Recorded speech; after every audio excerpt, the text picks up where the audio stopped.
What is going on? I'm Zedmot. Of course, that is Zedmot over in your creator boost, which annoyingly expires every 7 days. But nonetheless, for those of you who were here on my last Warships battle, you knew I made a dumb. And so what I'm going to do is first, we're going to try to correct that. Then I'm going to do a review of this entire season, show you how I ended up on both of my accounts. And then we'll do some reviews and talk about what we're hoping for next season. So this is where I ended up. You probably recognize this. Super, super dumb. Now here's the thing. This tech tree on this account, I had parked very, very early on in the season. As you can see here, we get all the way to 6 engine rooms and then nothing past. No building health, none of those extra mines, no extra boom cannon, no troop health. Very, very, very lacking. Obviously don't have Everspark or the GBE. I have built a base. Now before we attack, I'm going to show you how I fell out of diamond. Just dumb. Full on attack, left 0 defenses out there, parked and hit attack on the wrong account. So I have built this base up. We are gonna jump on in and hopefully we can pick up a win here. We're gonna have to go very fast because the lack of building health, the lack of the extra defenses. If we get a 7, we're doomed. If we get a 6, we got a 50-50. So we got a split 6. Now, I actually used maxed level Cryoneers to get diamond early on. That was working acceptable against those really, really clumped bases. Gonna get rid of that Cryoneer though. We are gonna throw that flare out. We're gonna throw 2 boats bombardiers on this left-hand side. And while that flare is active, we are going to drop over on this right-hand side. Need that flare to be active so our troops stay out of the range of those right-hand side mortars. Going to hold Kavan for a little teeny tiny bit. Don't want him getting shot in the face. Left-hand side guys doing fairly well. We're going to get some critters out to get rid of those boom mines and things. And now we need to get moving on this right-hand side. Kavan is out. We got some pink zombie dudes. Left-hand side looks good. Heavy Choppa is still coming in fairly well. Need to be worried about that Doom Cannon a little bit on both sides, though.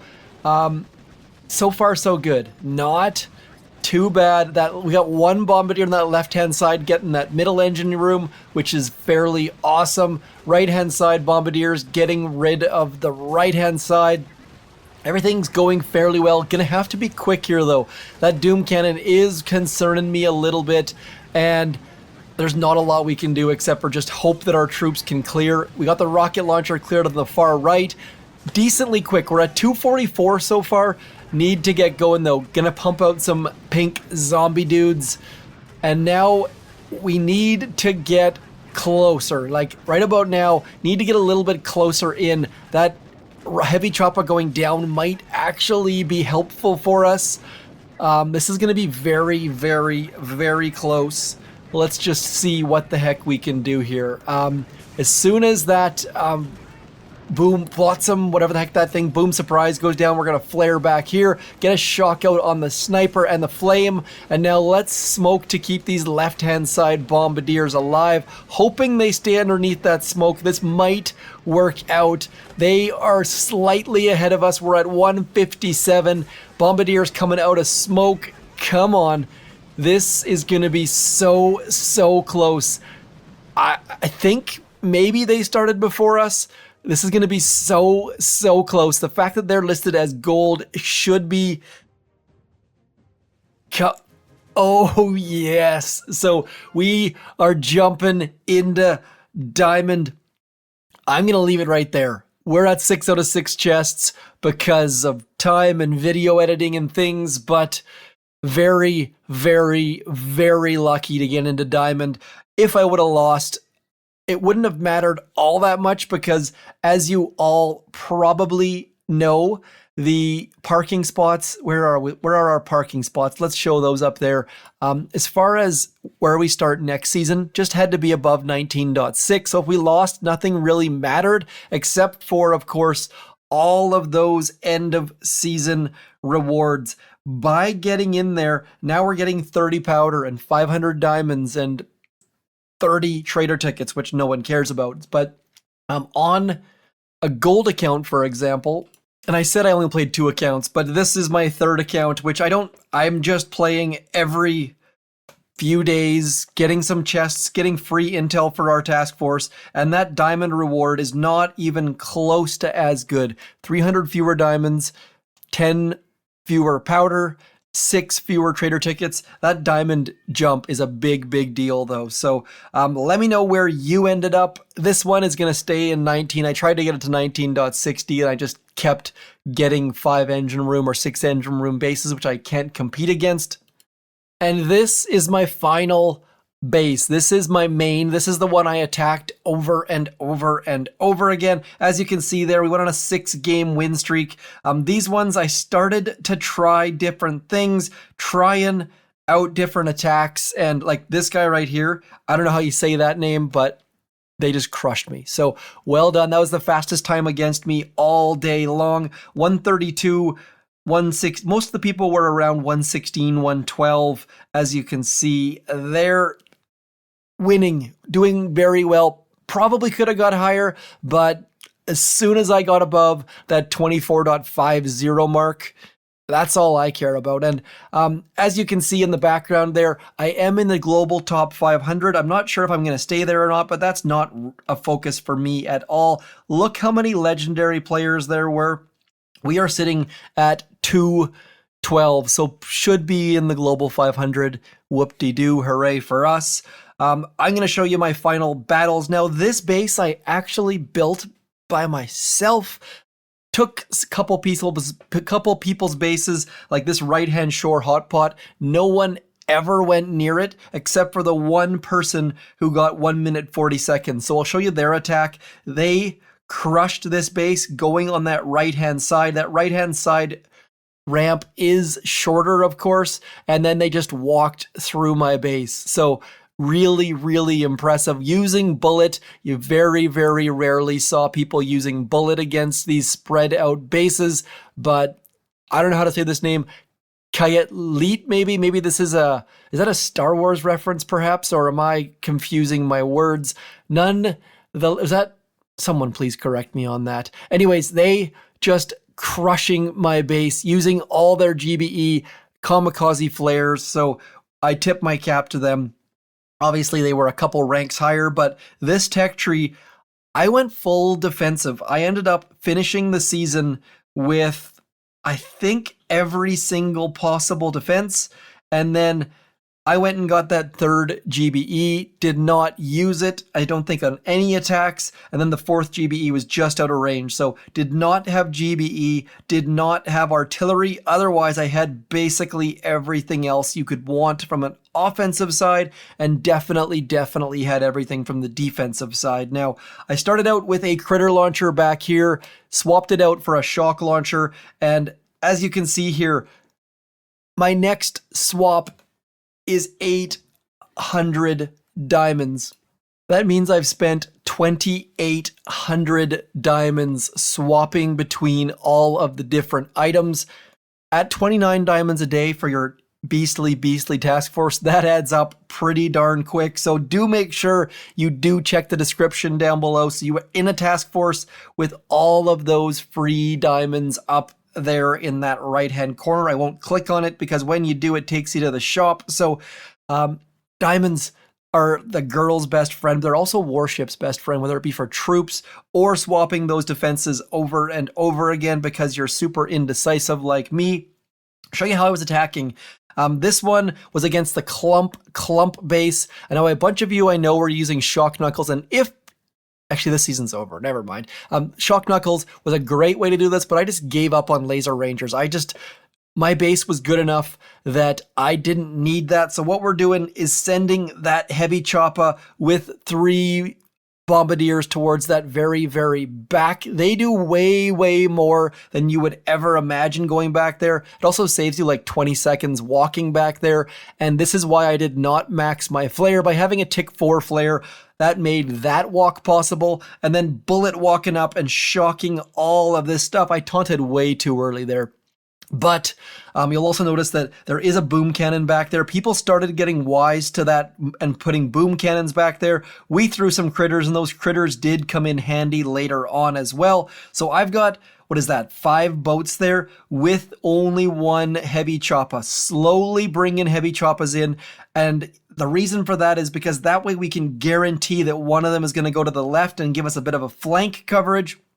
And now we've got this bullet on the right, and I am just shocking the critter launchers. Critter launchers are about the only thing that were slowing me down, and everyone except for this player was putting their critter launchers next to their shock launcher. So this value shock right here, where we could shock critter launcher and the shock launcher, would have been great, except for, of course, Bullet's taunt, shutting down that shock launcher, so we didn't have to worry about that quite so much. And also this engine room right here, we're going to do a quick drawing here. You can see that that corner right there is sticking out. So that was super, super clutch. People started to figure that out and tweak their bases a little bit, but by doing that, they ended up revealing other problems. And see that? Those bombardiers back there, still alive. Bombardiers came around the corner there, and just so much value. So as soon as that engine room back there goes under, this person does not have shock mines, so we can come in. I gotta say, there are so many shock mines underneath those sky shields that I would flare, and I hadn't hit taunt yet. Bullet would hit, and then I would fizzle. So was very, very interesting to see the different bases, whether it be the left-hand side clump bases, the right-hand side clump bases, or those spread bases like I had. So that's the fastest time I've got to show you. But otherwise, I think I'm generally around 132, 136, which is why I'm picking up wins here.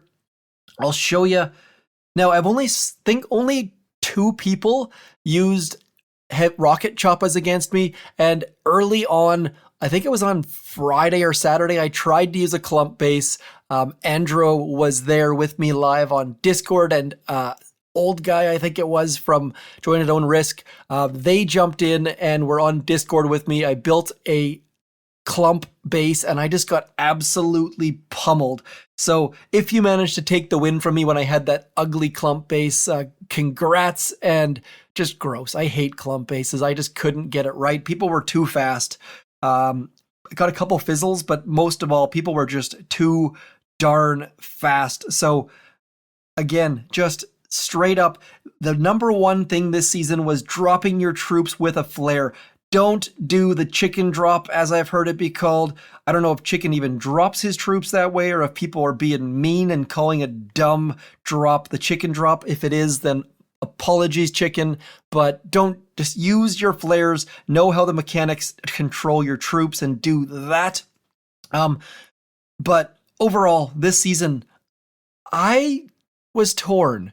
And I'd like to hear what you guys think about this season, because those long waits, I think this is the first time where we've had short season chests with a long season. And I think it was partially because the Supercell team was gone for a huge chunk of July. So they wanted to mix it up a little bit. But and this attack, by the way, shock blasters, I greatly hated shock blasters. The lasers were not a concern for me at all, but man, are shock blasters ever a complete pain. And there's that flare yet again, getting that corner, which saved my troops. I don't think we would have been able to get through it otherwise.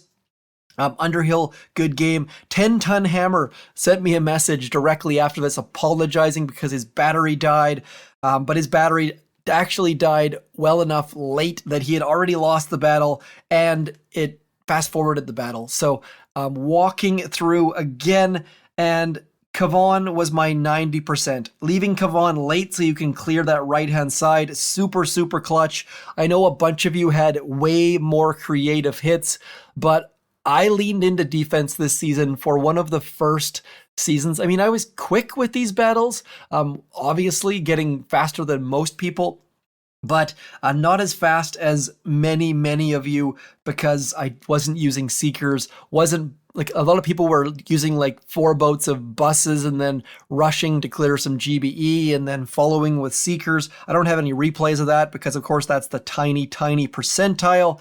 And then finally, Pat came in. I'm going to show you Pat's battle first. Also wanted to give a shout out to Kron, Howard, and Mediocre Joe, or Average Joe, or what else he was going with? Decent Joe. He's trying to get a play on Average Joe's and hadn't figured out what name he wanted to use yet, but he and Kron both gave me the base I used in that opening video. And then Pat with the Heavy Chopper and the Rocket Chopper. Rocket Choppers were very, very effective this season.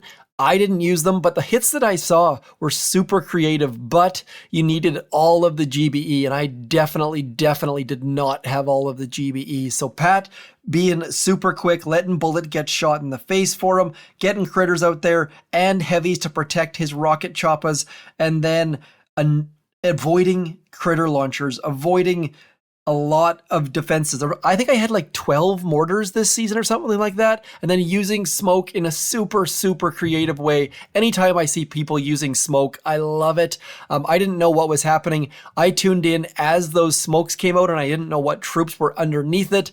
So Pat had a good time against me, but just not quick enough, thankfully, because that was my boss battle to get into that final parking spot. I really liked the fact that it had 200% building health this season.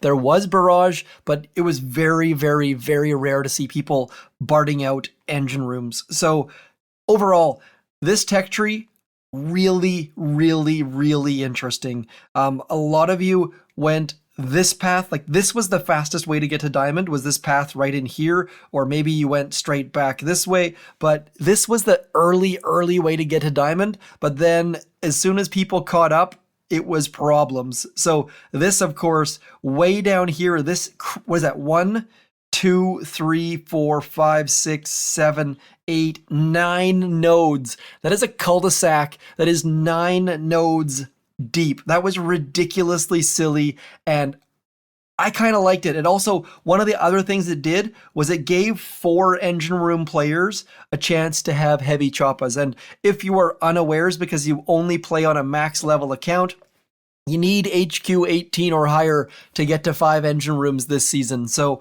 I, on my lower level account, was stuck at 4 engine rooms, and being able to get heavy choppas on that account was super, super fun. So I've heard Supercell talking on Discord. I've talked with Nuno a bit, and they're talking about season 50. They're talking about what's going to happen in season 50. So I kind of feel like season 49 is going to be a little bit of a, how do you say? And I feel like season 50 is going to have something new and exciting. I don't know if that's going to require an update or what, but do let me know where you ended up, if you ended up in that global top 500 or not. Oh, I've already fallen down a rank. Not super surprising. I think that the ranks moved by like 35 stars a day in the last little bit, something like that. Thank you for those of you who actually keep track of those things.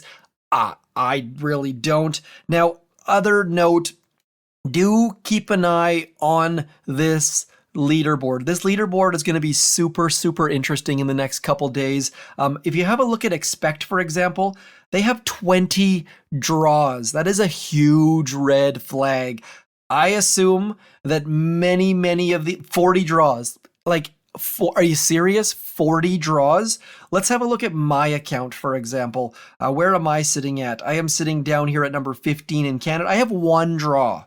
You mean to tell me that they had 40 draws? I expect a lot of ban. I think all 3 of those players are likely to get banned.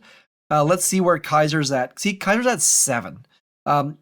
Nuance down here with 14. Starting to get questionable, but not that bad.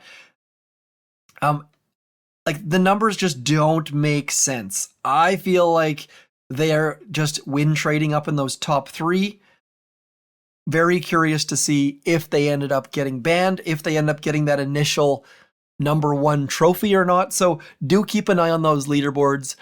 Very curious to see what happens in the next couple days, but that's going to be it for me. Now, I promised I was going to end my videos in a operation attack. I'm going to show you something that I've only seen done 3 times now. I know it's happened more than that, but smack Dubious with the hardcore solo. We have 3 players in this task force that have now soloed hardcore. Let's have a look. So this hardcore, little bit light on rocket launchers, but it does have critter launchers, which can be an equal pain. All of the shield gens are there. Let's see what Smack's doing. Bringing up the rifles up the front, shocking those critter launchers, of course. And then, using Miss Everspark. That is very, very, very interesting. I'm going to sneeze. I'm going to try to mute my microphone, but my face is about to explode. Now, Smack has a lot of shield gens to go. I'm very curious to see. Also, I can't remember if there were hot pots there or not. I feel like there might not have been, which also might have helped his cause. But look at those remote hacks coming out willy-nilly. Remote hacks, so useful. By the time this video comes out, remote hack will likely be gone. But the fact that he managed to melt those shields, come on, is he gonna have to move? Yep, he did move. Beautiful. Taken down hardcore. Now that core probably had 30 million health, 35 million health. I don't even know how to convert from 282% plus all the shields, but it was a healthy hardcore. Trust me, none the least. So wanted to show that beastly hit. Now, Triangle 9, we don't generally accept randoms, but we've got other task forces down below this that are more than willing to have you jump in and hit with us. And then if you are one of those beastly players that can come do Forlorn Hope easily, you're more than welcome to come on in as I try and collect that iron. Quick note, just a reminder, you can tap on that resource boat. The most I've seen in one of those is over 1 billion gold. 1 billion with a B. Crazy. Anyways, that is going to be it for me. Let me know what you think about season 49 and what you're like. Let me know what you think could be new in season 50. I've said in the past, I'd like to see barbed wire. There's a bunch of things I'd like to see in Warships. Don't know if any of them are going to happen, but nonetheless, thank you for coming in. Congrats to all of you that made a new tier for the first time this Warship season. I know a bunch of you have said that you made Diamond for the first time. Congrats on that. If you made the global top 500 for the first time, do throw a trophy emoji in the comments pretty please. Would love to hear how many of those of you there are. Otherwise, keep that submarine diving, keep booming those beaches. I'll talk to you soon. I'm Zedmot. Like, share, subscribe, all those YouTubey things. I'll talk to you soon. Thanks for coming in. Peace.